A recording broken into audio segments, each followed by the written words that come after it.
Hello, સાંભળો, કેવું છે હવે બૈડામાં દુખાવો? કેમ હું થયું તમને? તારી કાકીએ 4 ધબ્બા માર્યા છે મને બરડામાં ભભા ભપ કરીને. અલા કેમ? અલા આવું કરવાનું કાકી? આવું કારણ વગર મારવાનું કાકાને? ઓ અમારે પણ માર્ચ એન્ડિંગ છે, ટાર્ગેટ પૂરો કરવાનો છે ને. અલા આવું છે, બોલો, ટાર્ગેટ પૂરા કરે છે. હું એના માટે કોલ કર્યો, બોલ. અરે હમણાં મેં છે ને વજન કરાયું મારું, એમ? 2 કિલો ઉતર્યું છે. ઓહો, તે નખ કાપ્યા તે? તો હોશિયારી ના મારો. લે, કીધું હવે. તમે જોજો, હું એવી બધી દવાઓ કરવાની છું ને, બધું બહુ ઉતારી દઈશ.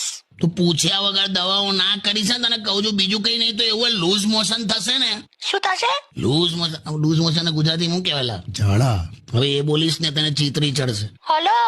હા, લૂઝ મોશન એટલે હવે તને હું કહું, લૂઝ મોશન એટલે પાચન તંત્રનું હૈયાફાટ રુદન. શું બોલી ગયા? ઝાડા લી હવે.